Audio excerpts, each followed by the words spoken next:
So we've got 3 connections. We've got power right here. Here's the water, which is going to the city water connection right now. And then obviously our sewer connection coming out. I'll talk about the water first. I like this Y connector that I got from Home Depot. And this is more handy than you might think whenever you need to, you know. The hose terminates here at the filter, which you get anywhere at Walmart, these Camco filters. This is something I just recently added, and this is just another valve, and you can turn off the water here as well. This is really handy when you're on the road and you're just filling up. I can turn it off here without having to go over to wherever it's hooked up. This is the little flex hose that came with the filter. This is that pressure regulator. It says, 40 to 50 psi. So whatever's coming in, this is going to limit it to 40 to 50 psi. It's the elbow, so instead of having everything hanging off, it just hangs straight down off this elbow thing. I actually need to replace this. These things are only really good for, I think, 3 months. Anyway, that's how we get water into the RV. On my right, you have the black tank, and on my left, you have the gray water tank.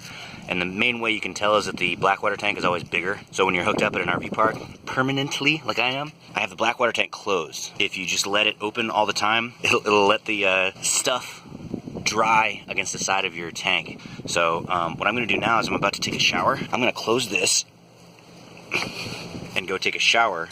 Well, while I was taking my shower, it was also showering outside. So I'm going to dump the poopy water by pulling the handle on the larger of the 2 valves. And all that poopy water is going to go out. Alright, so the doo-doo water is done coming out, so I'm going to close this up. And then open up the gray water. And then that's pretty much all you need to do. You know, you don't really expect your sewer hose to smell like roses. And you just have to deal with it when you're doing this little chore. So now we're back to where we were before with the black tank shut and the gray tank open. Yeah, this is probably the cheapest one you can get. They make nicer ones, but at one end, it's the female end of a hose connection, and on the other end, it's this little, tapered end that's meant to put some pressure on whatever you're spraying. You lower this down into the toilet, and then you just rotate this thing around and just hose it off on the inside and hopefully knock all the little turd boogers out from the inside of there. Once you've dumped out your toilet, you're still not done. You need to add a gallon of water in there and something to neutralize the odor. I used this stuff for a long time, and I've switched to this stuff. I got this stuff because I thought it would be more economical. I think it's the cheapest, but I found that I was still getting some odors. I don't get any odors with this stuff unless it just stays in there for too long. You know, nothing's going to work perfectly. Here's what we're going to do. Honestly, this is probably the most unpleasant part, especially with my toilet, because I don't have a pedal flush. I have a little lever flush in the back there. If you have a pedal flush, you can kind of stand back from it while you do this. I do not have that luxury. So, actually, this is a way of keeping it from being too nasty, is you can just fill up the bowl, fill it up, flush it. It can't quite hold a gallon of water, at least mine can't. So, flush, fill it up again. That way we're spending as little time as possible with the valve open.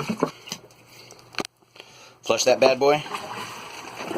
And then fill it back up. If you do this stuff often enough, you won't really have to deal with too many smells. Another thing is that depending on the temperature, you'll have to dump more often. So even if the tank's not full when it's super hot here in Texas like it is now, I will actually do it like every week or maybe sometimes even more often. Because obviously the heat will just cook your stuff in there. But when it's cold out, you know, as you might expect, it takes longer for those smells to develop. So it all depends on personal preference and weather and, you know, the chemicals you've chosen to use, and probably even like your body chemistry, because I don't know, if you eat gross food, you're probably gonna have